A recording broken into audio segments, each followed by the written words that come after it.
It's not incredibly fresh, it's a stale poop. And why I stopped is because it's absolutely remarkable that at this time of the year we don't actually see any dung beetles.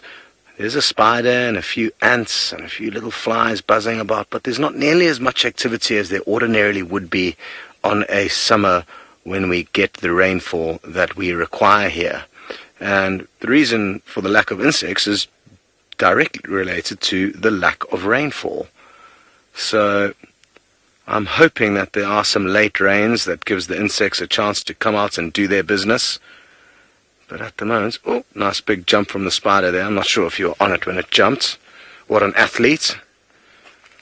And yeah, it's just important that everyone knows that if we don't get some rain, it's going to be a very long and hard winter for the herbivores.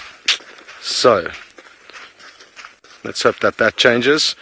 We haven't had any luck with tracks of Tundi coming to the south of the den sites, and sadly there's a large herd of elephants that is in the kind of area where we did have her freshest set of tracks heading to.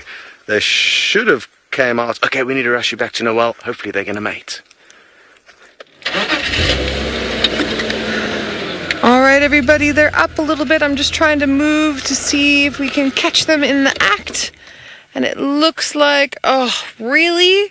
Amber Eyes, you were the worst lioness to predict whether or not you're going to mate. I swear she does this on purpose. That whole movement we just saw there was perfect.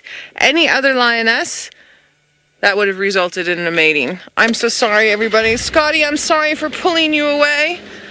I'm not going to try and predict this female anymore. I am just going to move the car around so we can see a little bit better. I don't know what she's doing or what she's thinking.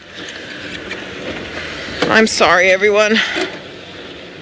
Cheeky, cheeky, cheeky lions. So she was doing something similar the other day with us at the dam, but everything she was just doing now should have resulted in the actual mate. And I wonder, just let me know, Vildy, when you're happy. I wonder if maybe the estrus cycle that she's having is just not a full estrus cycle. It's possible, or if it's just so far towards the end of the mate that she's really just not interested and he's still interested. It's entirely possible. But we did get to see them move a little bit. You got to see their size. That's pretty good. And now this is what they're going to do for probably the next 15 or 20 minutes, is sleeping in the shade here.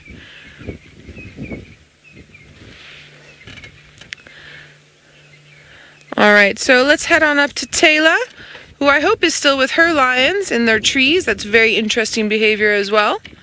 And we will wait around a little while longer and see if maybe we get any action this side.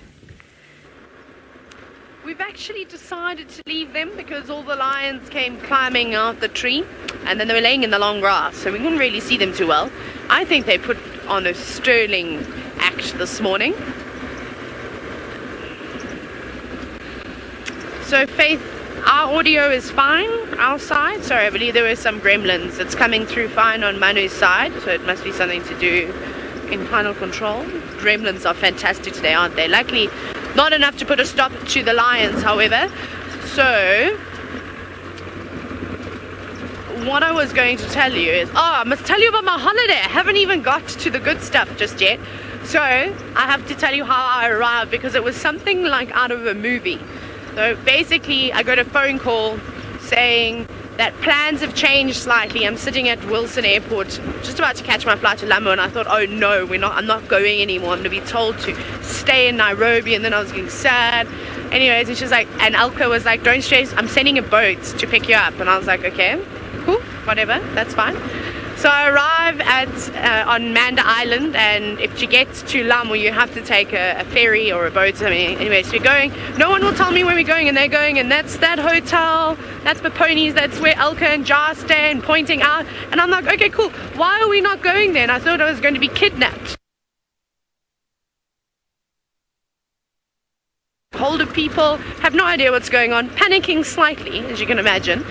And So we drive and we drive and going for about 25 minutes or so, and the next minute I see this.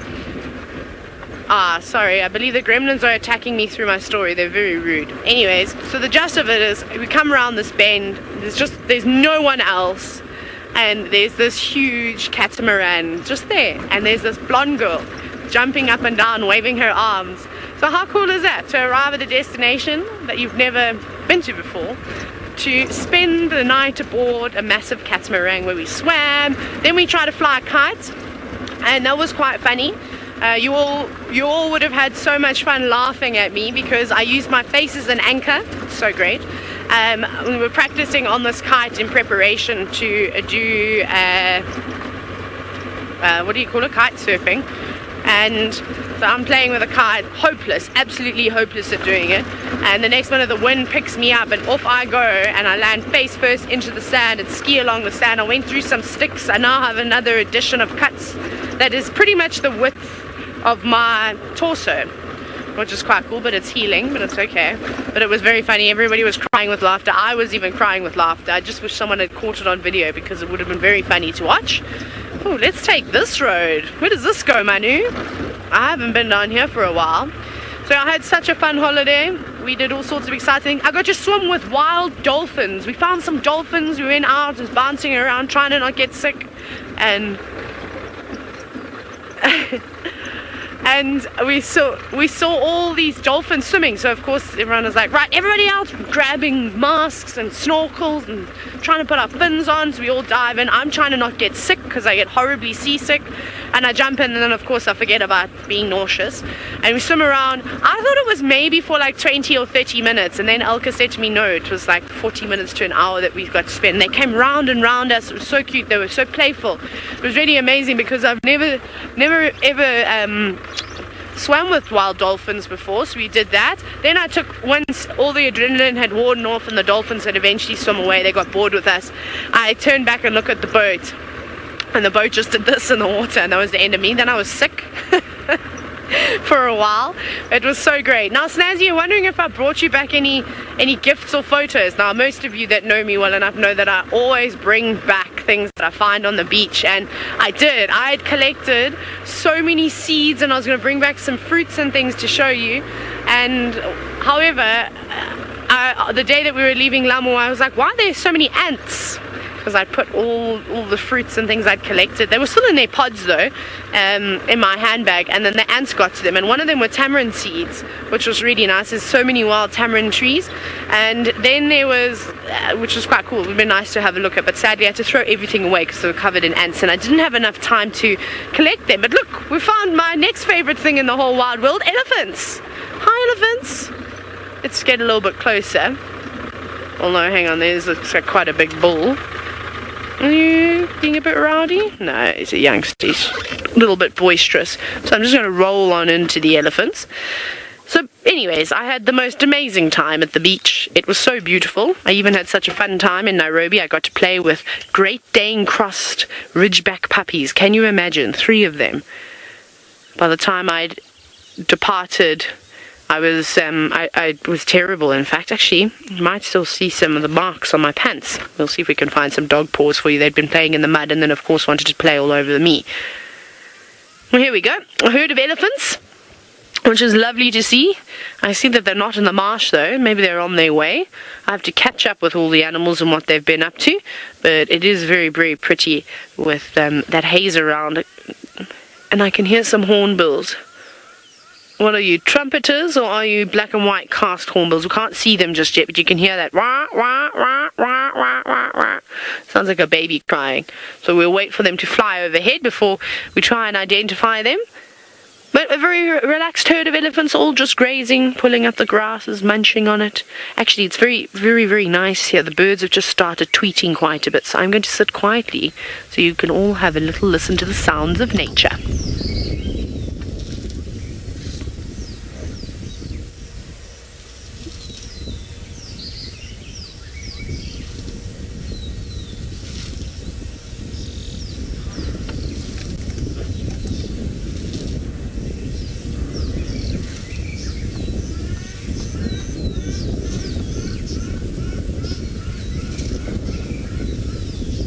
Isn't that cool?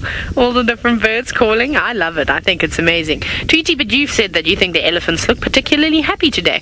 I like to think that it's because of me. It probably isn't, though. But, you've got to keep yourself motivated. So I'll just tell myself that it's because of my presence. Of course, I'm only joking. Most of the time, elephants are happy, and there's no reason for these elephants to be distressed at all. There is plenty grass and leaves and fruit around. There's lots of water. There's no big elephant bull in here causing trouble, that's in must.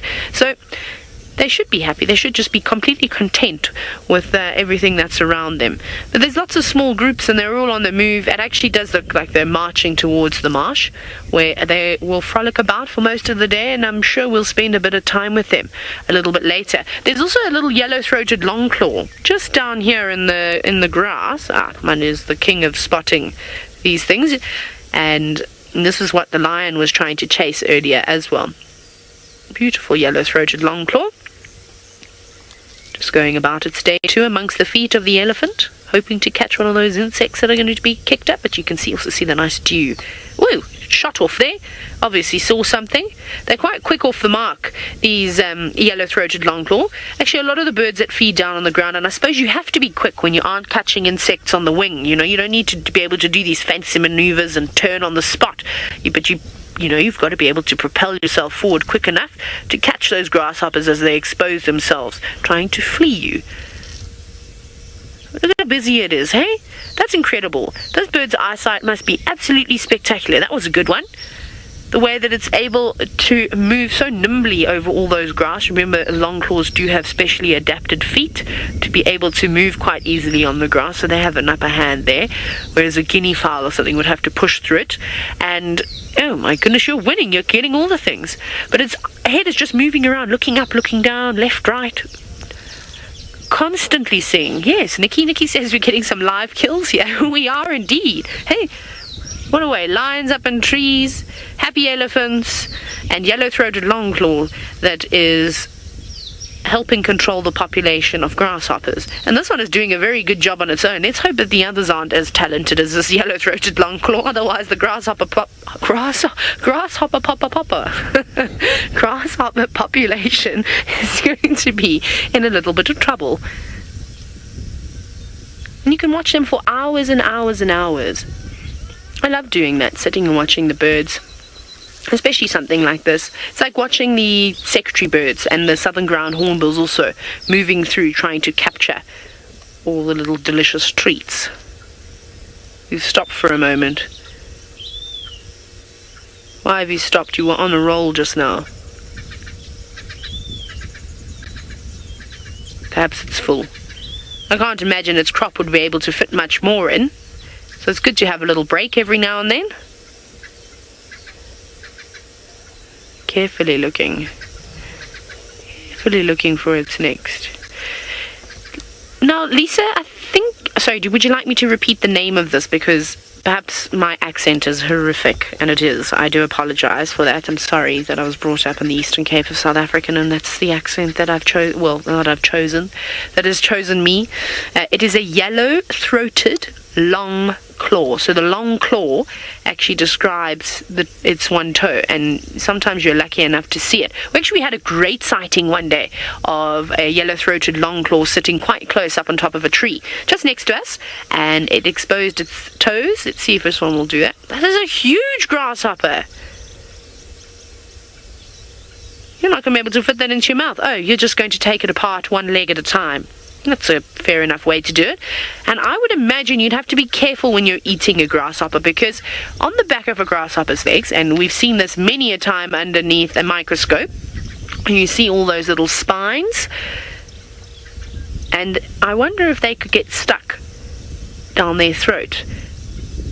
And we see when herons and things eat fish, they make sure that they go head first, they don't go tail first, to keep those scales nice and flat. Or maybe a bird of this side would actually just pull the legs off and not eat those little serrated bits. It couldn't be too nice. Well, good morning of birding, I think. Being able to hear them, being able to see this one ruffle its feathers. Hopefully we didn't ruffle them too much. And we're going to move on now. We're going to see if we can catch up with the elephants. However, Jamie is back in business. Let's go and see how her morning has been treating her.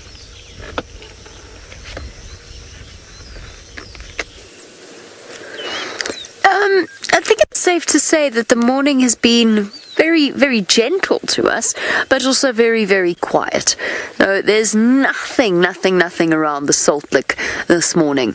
And just to give our new viewers an idea of the lay of the land, so this whole area actually becomes exceptionally important to when the migration arrives. So when the herds of zebra and wildebeest, although it's important all year round to the rest of the animals, this place absolutely teems with life. So all of those are drainage systems that run down into a sort of a swampy bit in the middle, and that is the salt lick itself.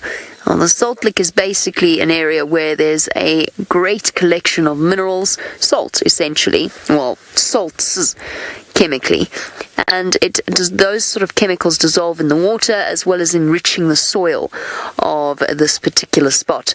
And what that means is that there are furrows in the soil all the way from the escarpment that you saw in the background leading to the salt lick, but from far away, miles away, where over years and years, and I'm talking thousands, potentially years.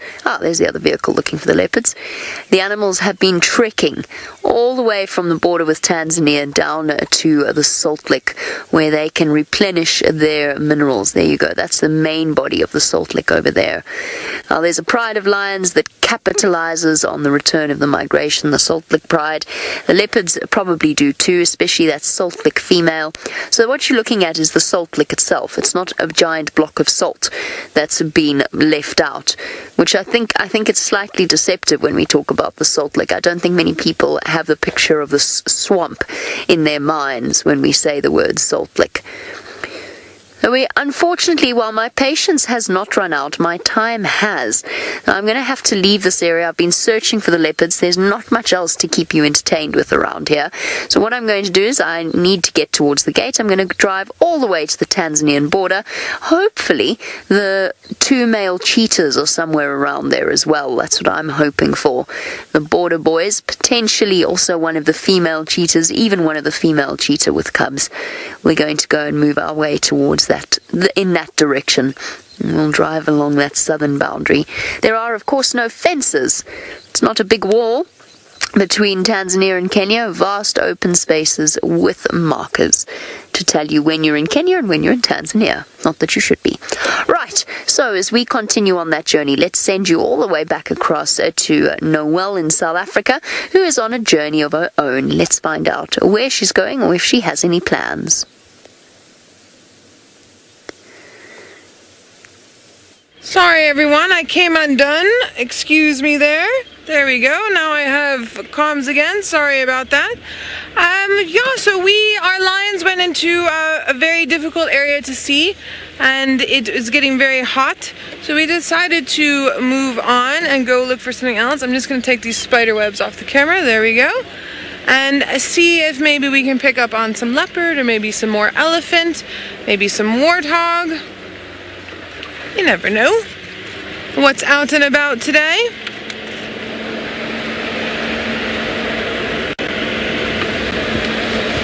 Still having problems here. I'm not hearing much of anything. Sorry guys, I'm having some issues with my comms.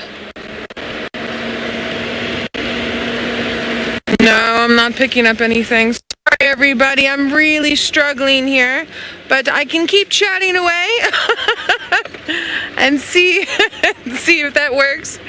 Alright, I haven't heard any updates from the wild dogs, and I haven't heard anything from Mvula or Tingana yet this morning. I'm not quite sure if James made it over to Chitwa.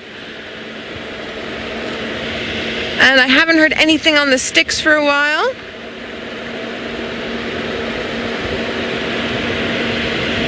But I'll let you know if I do hear anything.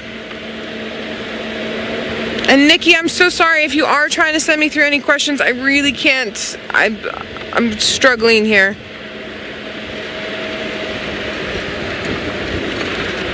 All right. Vildy, can you hear Nikki? Okay, let's go to Scott. Sorry, everyone, I can't hear anything. Sorry about that. Go to Scott. Sorry guys, obviously Noelle's having some trouble with her comms there. We've just bumped into this elephant We're not sure if it's a bull or a cow, or if it is a cow, if she's part of a breeding herd, so we're just keeping our distance for now.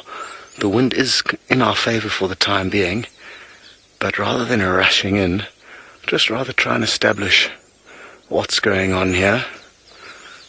Seems like whether it is a cow or a bull, it's on the go slow, looking for some snacks, enjoying the shade. It's going to be a very, very hot day today. It's already a lot warmer than it usually is. It's usually only this warm in about an hour's time.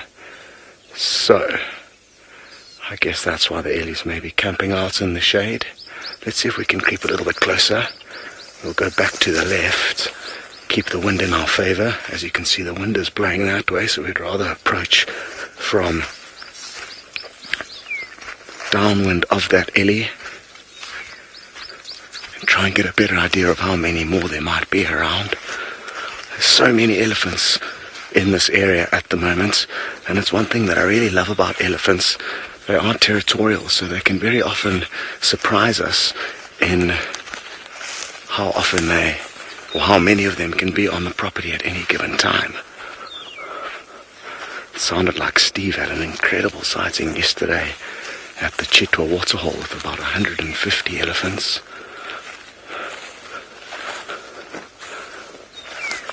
Okay, well, that elephant, I'm guessing it is a bull. I can't see any others, and I think we're going to be able to sneak up quite close to him because there's great cover here, and most importantly, a strong wind blowing in our favor. Although it is beginning to swirl a little bit. So we're going to need to be a little bit cautious. Swirling wind can get you into trouble. Robert, you'd like to know if animals will kind of tell other animals apart just from their scent. And yes, I think with a lot of species they will. Their senses are just so much better than ours that there's a strong likelihood that they can smell different herd members. Now, I'm wondering if this elephant isn't staying put here, because it might actually be pregnant. I mean, not pregnant, constipated, sorry. I may have got a lot of you guys excited there. It was trying to go to the toilet earlier, but to no avail, and you can still see it's holding its kind of tail out at a bit of a strange angle. So, who knows what's going on here? Maybe it's not constipated, maybe it's just having a sleep with its tail up. I can't be certain. Trying to look through my binoculars to get a better grip of what's going on, but it is very, very thick. Oh, hang on. It's got a tiny, tiny baby below it. Now, it could be that she has just given birth. I can't be certain, but I can just see a tiny little bit of grey mass moving on the ground below her. Unless I'm dreaming. What is going on here? It's just too thick and I don't want to move any closer. There we go. What was that? Can you guys see what I'm talking about? It's really, really tricky. I can't tell if it's moving its feet around or if in fact it does have a baby with it. We'll see shortly now. It does have a tiny little baby with it. Absolutely tiny little baby. It's going to come out into a clearing now. We should get a little gap of the baby following. It's absolutely tiny, but it hasn't just given birth. It's obviously just taking a bit of a break from the rest of the herd. Obviously that tiny little baby needed to have a sleep. So Mom decided, okay, we'll let the rest of the herd move off, and the baby was just sleeping in her shadow. How incredible. What an absolutely cool scene. And it just goes to show how cautious you actually need to be. And I made a mistake there by assuming it was a bull just because it was on its own. I didn't get any good views of its head, obviously, or between its legs. So that's why I made the wrong call. And we could have very, very easily got ourselves into a dangerous situation, because naturally a mother elephant like that with a tiny baby separated from the rest of the herd will be feeling kind of vulnerable. And because that is the case, and because the wind is swirling here, I think it's best we keep moving. That was so cool. Alrighty, well, we're making our way towards the treehouse waterhole. We've kind of given up on Thandi for now and hoping we're going to find any sign of her sister Shadow, who's been lurking in this area over the last few days. Good stuff. Back to Taylor. So we're still with our elephants. Like I said, we caught up to them, which is our plan. But it's just the last group. The others have all sort of left us. Now, finally, this cow that we're looking at has managed to get a break, because just up ahead of her, which you'll see pop into shot in a minute, that bull over there has been a nuisance this morning. He's been walking around and pushing all the girls about, trying to see if any of them are coming into estrus, but it looks like he's lost interest for the moment, although I'm not going to hold my breath in saying that. And you can just see the look on that cow. She was so irritated by him. She was just sort of saying, just leave me. I've got lots of youngsters. She probably doesn't need to mate. Just trying to move away from him desperately, which is typically what they do. But he'd get himself into a bit of trouble anyways if he tried to mate with any of these cows, especially heading towards the marsh. He's heading to a hot spot where, of course, we know lots and lots of different breeding herds are gathering. So the big bulls will gather there too. And if you do try and do something that you're not supposed to, if you try and jump up a few levels, you're going to find yourself in a pretty awkward situation, being pushed around by a big elephant bull. But perhaps he'll just linger and hang on the outskirts and not go muddling in the middle with all the rest of them. But he's quite persistent. He still keeps going up to her and he's spending a bit of time around her. You can see he's reaching over now with his trunk, which they typically do. They often greet one another like that. Thank goodness we don't do that, hey Manu? We don't stick our fingers in each other's mouths when we want to say hello. That would be quite awkward. Luckily we'll shake a hand or a hug or a kiss, whatever it may be, whatever your preference. There we go. But just beyond that big tree is where the marsh starts. Are those elephants there already, Manu? Can you just to the left of them? I see some dots, but it's very far away. Buffalo. Ah, the buffalo are there early. I don't think the buffalo are moving out of the marsh, though, whereas we see the elephants every evening heading out of it and every morning heading towards the marsh. It seems as though the buffalo are quite happily to just plonk themselves down and rest throughout the evening, too. And it's a pity we didn't get to go there. We'll go exploring there in the afternoon and see if we can find my favourite lioness. Now, Nathan, something that stands out on an elephant is their big ears, and you're wondering why do they have them and why are they so large? Well, ears are very important to elephants, and especially as a cooling mechanism. So they're very large, the skin is exceptionally thin there are lots of blood vessels. So by having them so big, obviously with all the surface area that they've got, and by flapping them, you're cooling the bloodstream down fairly quickly. It's a more effective way. Of course, another effective way is just to go for a swim or splash yourself or cover yourself in mud, something along those lines. But their opening of their ear is fairly small. But you'd think, looking at them, maybe that whole thing helps them here. But it's really just to help keep themselves nice and cool. And then with Indian elephants, you see that their ears are slightly smaller. But of course, it's not quite as hot. These elephants are out in the African sun every single day, traveling long distances where there's no canopy of trees to help shade them. Whereas, of course, in India, for example, a lot of forest, so it's a lot cooler. The ears don't need to be as big. They will use other ways to cool themselves down. Probably swim a little bit more too. But on a go slow, though. It feels like it's a Sunday out here. I don't even know what day it is. In fact, I'm sure it's somewhere in the middle of the week, though. I just know that it's the 24th of February. And not February, it's January. Now, ready to go? You're wondering if elephants can switch between matriarchal herds.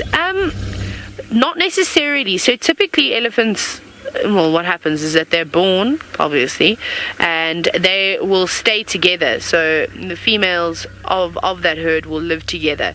We see different breeding groups meeting up, but kind of it's temporary. It might be because grazing is really good in that area, exactly like the marsh. So we could see 300 or 400 elephants, but we know that they're not one big herd. There's probably 10 or 15 smaller groups within all those elephants. So I would imagine something would have to go seriously wrong for an elephant to want to leave its natal herd. It's only the boys that really move on. So I don't think it's a very common thing. What is that interesting protrusion on her head? Do you see that? It's got a bit of a lump. I wonder what that's from. I don't know if it's an abscess or something, or if it's just the way her skull has been designed. But a little bit out of the ordinary. You don't typically see that. Third eye, maybe? Who knows? Very, very peaceful out here. But unfortunately, we're going to have to turn around in a minute because the elephants are able to cross this little pathway, but we aren't. We have to go another route.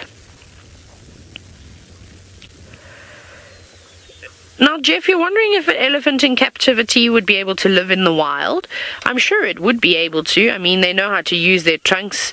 It's not particularly difficult to find food unless it was an elephant that was thrown into the desert and hasn't been passed that very important information of where to go, where to find food and water. I reckon an elephant would be able to survive. I think the difficult thing would come in, though, is that it hasn't got an established relationship with any other elephants. So if it was just one elephant on its own, released into a game reserve that had other wild elephants, it would probably be quite lonely, and I'm sure it would make an attempt to join a herd, and we know how sociable elephants are, and perhaps they'd tell one another their stories and the other elephants would feel sorry for that elephant. I'm just joking. Of course, we can only speculate because we don't know and we don't understand exactly what elephants are saying. We can try and read their body language, of course. I haven't seen it though, but there have been many successful reintroductions of an elephants that have oh, there we go, someone's thirsty. Often elephants that have lost their mothers due to poaching or some other reasons are raised in orphanages and then sent out into the wild, and they seem to do okay. But normally it's an area, this process has been going on for a long time. For instance, the David Sheldrick project, that's pretty cool with all the elephants and how they reintroduce them. But a lot of those herds have come from similar scenarios where a couple of them were orphaned. They were out on their own and they were raised by humans and slowly reintroduced back into the wild and into a herd, and then they just move on and come back when they like. It's difficult for something like a lion if it's been raised in captivity. Firstly, it's lost its fear for humans because humans would have been feeding it. It hasn't learnt the valuable hunting techniques. Yes, there's always that natural instinct that's there, but it's a little bit different than just plucking leaves or grass. Now, Hunter, you're wondering how many calves could an elephant have? Well, one at a time, and normally it's one every 4 to 5 years or so, depending on the environmental conditions and, of course, the health of that elephant. And this is a very healthy family from what I can see. How many can they have? I would assume they would maybe have the last calf around 50 years old, somewhere around there, give or take a little bit. But it also wouldn't surprise me if they had them right until they were 55. Also, you just need a couple of years of suckling and then they can go off on their own. Well, yeah, elephants are very keen though. You see them from a very young age wanting to copy the adults, even when they don't need to be supplementing their diet with leaves and grass and they're just relying on mom's milk. They're not afraid to pick up a couple of leaves and try and chomp them and chew them. Remember that little elephant that we saw up on the escarpment? Well, I don't think we got to show you because we didn't really have any signal. But you may remember me telling you stories. And then actually the David Sheldrick Wildlife Trust ended up rescuing it. Something must have happened to its mom, but it was doing all right. Every day it was out grazing, it was out feeding, eating fruit. It was doing all these wonderful things. So I'm just telling everybody that I'm live and that I unfortunately cannot talk to them. Sorry, just telling everyone to turn their cars off, otherwise you'll just hear brrrr as we carry on. Wonderful, but there the elephants go. Now, unfortunately, we can't head down that way. Like I said, it's not the greatest place to cross, and I think Ralph wants to hold his title of the Marshmallow Queen, because he's not the king, it's the Marshmallow Queen Award. Okay, so we're going to turn around and go an alternate route, but I'm going to send you back across to the lovely Miss Patterson.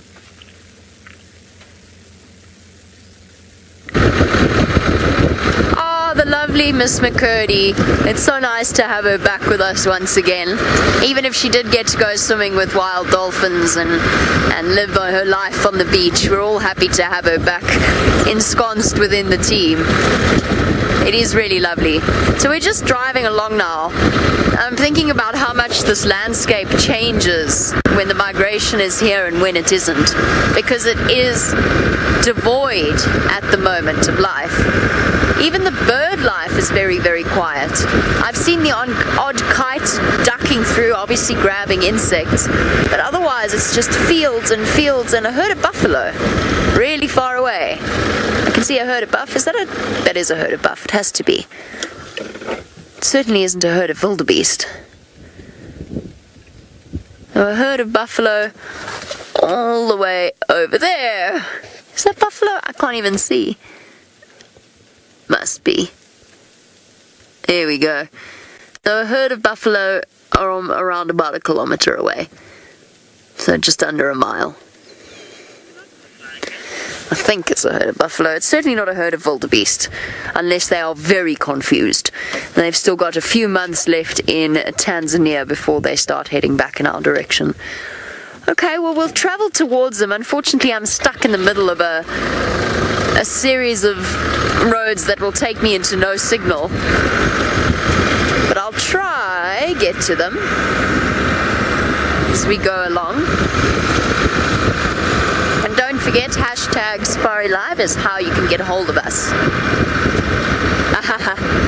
Just as Barbara has done. Now Barbara wants to know about a true South Africanism. We are terrible this way.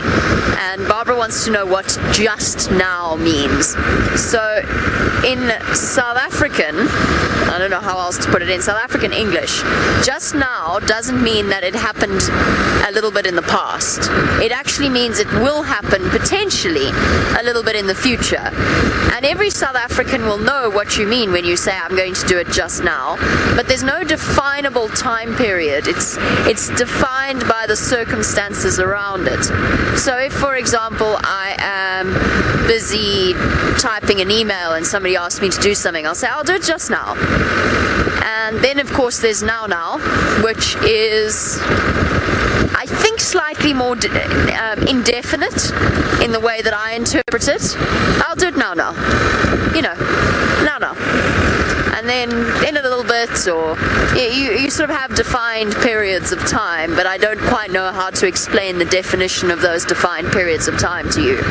But we are not meant to say on these live safaris just now in the context that we do, in the way that we use it. But unfortunately for most of us, except probably Mr. Hendry, who has a sharp grasp on the English language, very firm, solid grounding, most of us can't help ourselves. We just can't. I'll go there just now. I'm going to go to those buffalo. I'll get to them just now. If I have signal, then that's fantastic. Then it really is just now. If I'm going to show you some buffalo now, I don't know. We know what we mean. I'm not entirely sure it's definable for anybody else. Don't you agree, Nix? Nicola is in final control. It does. It does change.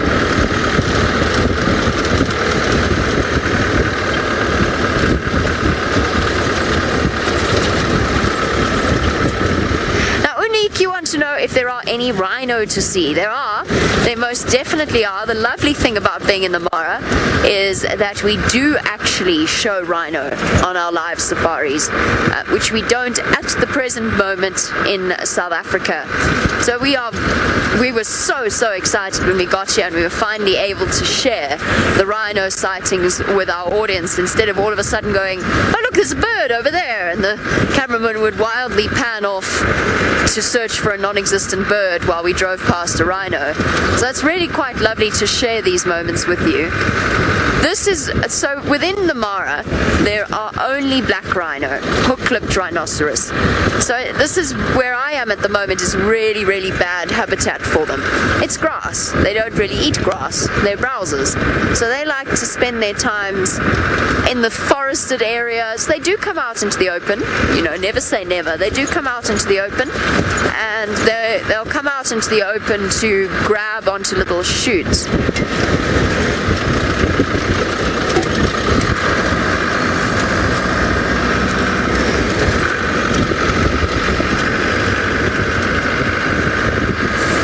So they do come out. I don't think we'll see one around here though, unfortunately. Taylor's got a better chance of finding one for you. Where she is in the triangle, not giving any further details, but where she is in the triangle, she should have a better chance of spotting a black rhino. They're really fascinating creatures. I'm still waiting to get to the point where we have a prolonged close-up sighting, which is something I'm really excited about. So, speaking of getting up close to animals, there's no better way to get up close to things that make some people squirm in their seat. Let's go back and join Scott on foot with a spider. Yes, we are on foot. I'm just directing Dave to a tiny little, very well camouflaged jumping spider, and it seems to be drumming with its pedipalps every time it moves. And there we go, there's some more drumming. You'll possibly notice a set of eyes on the front of its head there, but it's just moving so quickly now, I guess looking for a meal. And isn't it wonderful how well it blends in to this large marula tree that has become its home? And I wonder if it's spending time on the muddy part of this marula tree on purpose, or if it's just through default. You'll see here as I try and crumble some of this mud off that it's been caked onto this tree by elephants who've had a mud wallow nearby and then come and scratch themselves up against this tree to help remove any parasites and relieve any itches. Now what's interesting is if we move around to this side of the tree, which is the side the elephant would have been rubbing on, I am 6 foot, just about exactly, and the elephant goes all the way up to at least there. And that's not necessarily the highest part of the elephant, it's just the highest portion of its body that was rubbing up against the tree. So it gives you a good idea that it was a big elephant, maybe a big elephant bull. The mud actually reaches up higher than I can reach with my hand, so add on another 2 feet then, that's already just 8 feet tall. Now, this is a nice thing to see, and I'm hoping to see more of this in the coming weeks, and we are bound to. This is a marula fruit that has dropped from the tree, and you can see it obviously got a little bit perforated there, and it's leaking out a bit of its sap. Now, it's still quite hard, it's not ripe yet, and what's interesting is that the elephant bull that we started this morning safari with was feeding on marulas, and it's one of my favorite things to see elephants do, running from marula tree, shaking them about so all these fruits drop down. But it's not quite in full season just yet, so it's something to look forward to and just to take note of. In the coming weeks we are going to get absolutely spoilt because these fruits are beginning to ripen and drop down from the trees, and they're possibly one of the tastiest fruits I think that elephants will get to feed on out here. It's just my opinion. And Nikki's just whispered in my ear marula jam. When we were here a couple of years ago, we made some delicious marula marmalade. It was more of a marmalade than a jam, which we put on some scones, and it was really nice. So looking forward to making some more of that. And we can probably even harvest some marulas from a tree very close to our camp, a tree that an elephant bull was enjoying the snacks of. early this morning. I mean, we were literally standing outside the final control room, and 20 meters away was a massive elephant bull enjoying his breakfast. So we had a wonderful start to the morning, and also had a wonderful sighting of him with you guys shortly after that. So no joy with any leopard tracks in this area. We were hoping to come up with some kind of sign of shadow, a female leopard who's got a 1-year-old cub. Hello to Stanley. You would like to know if false marulas bear fruit. And yes, they must bear some kind of a fruit, but I don't know how tasty it is and much about it, which indicates to me that it's probably not a very impressive fruit. I could be wrong, but I'm certain there will be a fruit of sorts that it does produce. There's not too many false marulas around, so maybe it's just the lack of them that has caused me to not know too much about them. But I'm guessing it's the fact that, like a lot of the trees out here, they don't actually bear fruits as tasty, big and nutritious as the marula. These are incredibly high in vitamin C and used not only by the animals but also the local people to brew beer or just as a snack. This morning before we headed out, Herbie even cracked open some of the nuts for us. Once the fruit is all peeled off the inner nut with inside, below this layer of flesh and fruit, we can, with quite a lot of difficulty, unless you're Herberts, crack open the nuts and enjoy a very rich and oily, moist nut. They're not very big. It's a long, thin nut, almost kind of like a... What kind of a nut is it? I don't even know what kind of a nut it is. But it's a macadamia nut in texture. I can't think of the name of that long, thin, quite a big nut, but it's long and thin. And it's basically just like a miniature one of those. What nut is that? A pecan nut? No. Pecan's the one with 2 halves. That was very nice. What's the long? Maybe a walnut. No, the walnut's the big round one, hey. I'm gonna have to do some nut research when I get home. Alrighty. Oh, now, there are these small lizards that are so quick. I just heard one rustling through the grass and then it's snuck off. And it's such a pity because they're very pretty little lizards. I'm not exactly sure what kind it is. I need to refresh my memory on what kind of lizard it is. But I'm hoping that one day we are going to be able to get you a visual. I've just heard rustle in the bushes again. It's incredibly, incredibly fast though. I tried to show you one a little bit earlier this morning, but it snuck off before we could.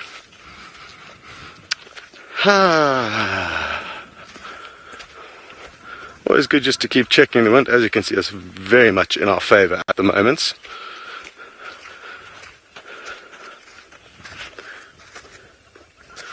Alrighty.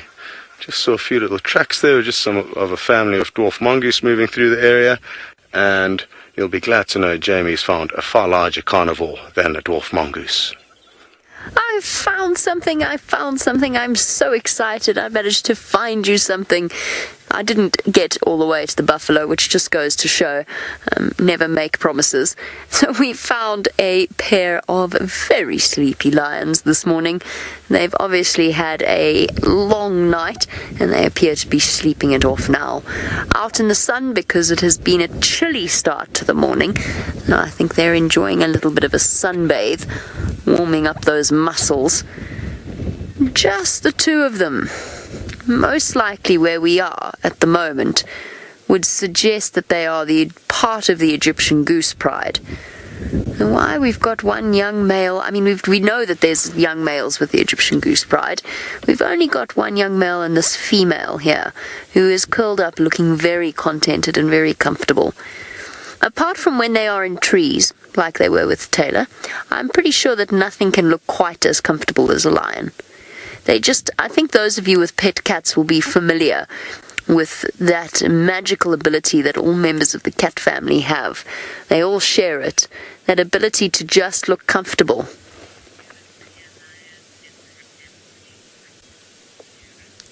Now, Sierra, you want to know if you ever see a lion in REM sleep. So, rapid eye movement, would that be? Yes, it would. Yes, you do.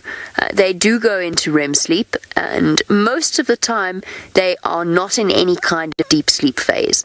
So most of the time they're actually basically dozing, ready to lift their heads up at essentially any moment. As soon as they hear something or something alerts them to the presence of either danger or more likely something to eat, then there's a good chance that they're going to sit up and look around. But they do go into deep sleep. Here's the fun thing.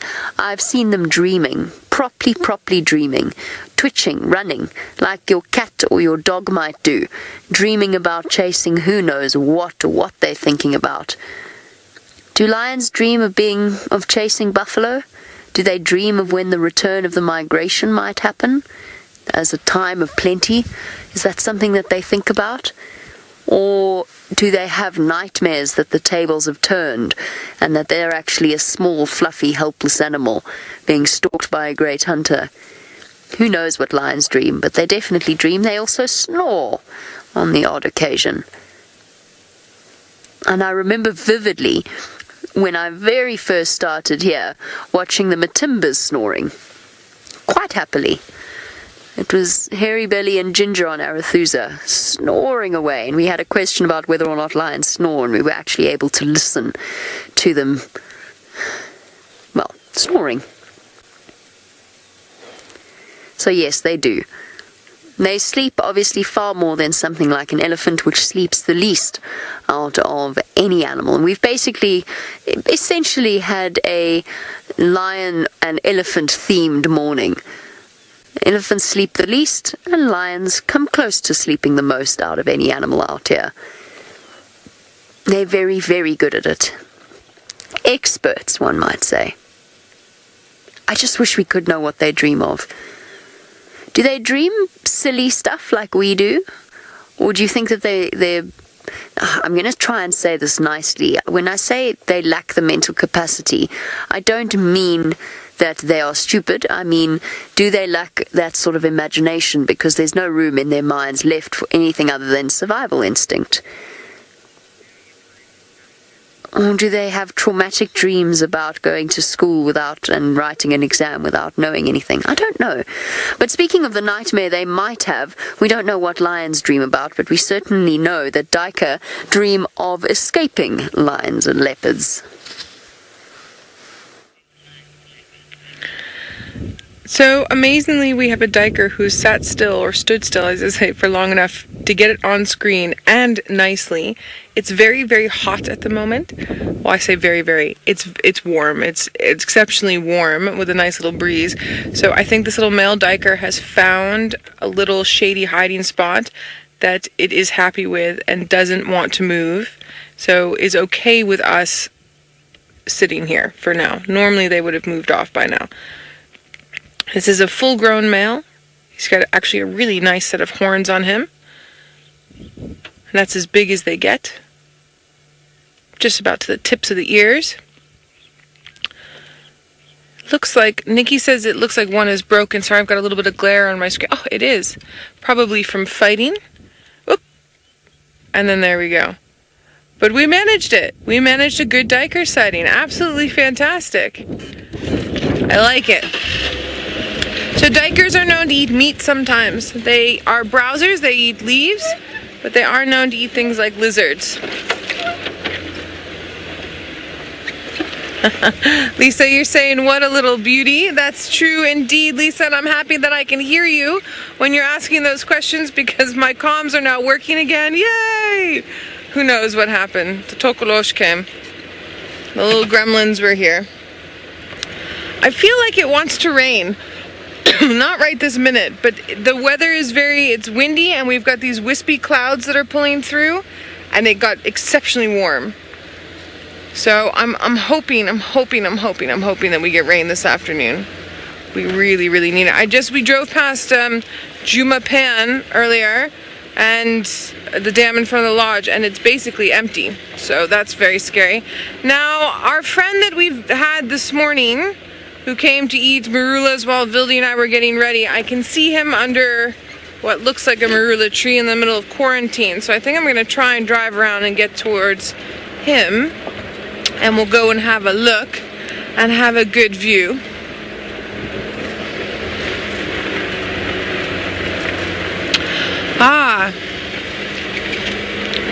So Stanley, you were asking if false marula trees, today's not my day, guys, I'm so sorry. False marula trees produce fruit. And Scott was saying yes, but he doesn't know too much more than that. Stanley, they're very good. They're very sweet. They're quite tasty. I ate some, when was the first time I ate some?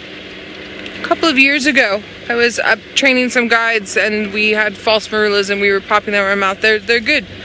They're very nice. Birds like them, vervets like them. I don't know much more than that except that I've eaten them, I didn't die, and they taste nice. Alright, so our male elephant should be just around the corner here, and he is a very decent sized elephant, has a nice set of tusks, or tush I should say rather. And I'm surprised that he hasn't picked up on any of these females that have been wandering around here. I can see a few tracks. But I think the marulas are occupying him to the point where that's his main priority.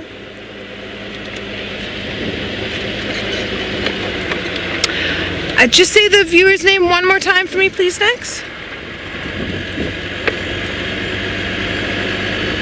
Cobalt, you would like to know what happens to an elephant's remains. So, Cobalt, if any animal dies, whether it's an elephant or a wildebeest or a lion or a hyena or pick anything. Sorry, say again, Vildy. Missed. Is it gone? Sorry, there was a mongoose that was here, but we seem to have missed it. It gets left out into the carcass is left there because this is a natural environment. We try very hard not to do anything revolving around the natural environment. And it's decomposed by the decomposers, by detrivores. And you know, sort of hyenas and vultures will come through, and then you'll get those detrivores in. So here's our big male elephant going from marula tree to marula tree. And I'm just going to move a little bit farther up. And then hopefully we'll be able to get to see him nicely. There we are. Beautiful boy.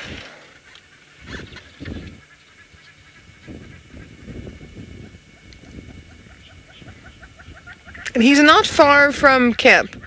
He's maybe about 1 kilometer from camp, half a kilometer from camp. So he's just been zigzagging for the past 3.5 hours from marula tree to marula tree. Now the tree that he's headed towards now does not look like it's producing leaves, let alone fruits.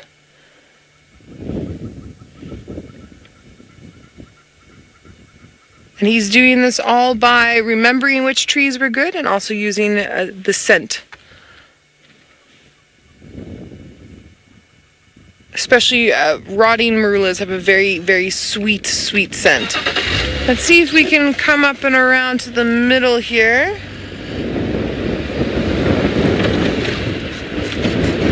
And get another view.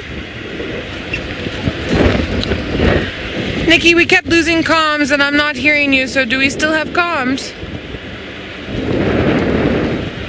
I'm thinking maybe we don't have comms. We do have comms. Alright, I think let's try one last time from here. And then let's head on up to the Masai Mara to Jamie.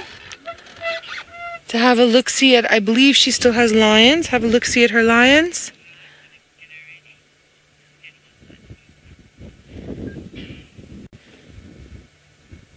As this gentle giant meanders through the middle of quarantine searching for his high vitamin C and high sugar snack. Alright, so on we go up to Kenya to the Masai Mara. I will either see you this afternoon or tomorrow morning. It's been a lovely morning, so sorry about all the comms issues from my end, but enjoy the Mara. Finishing off our morning safari themed full of elephants and lions with some sleepy lions.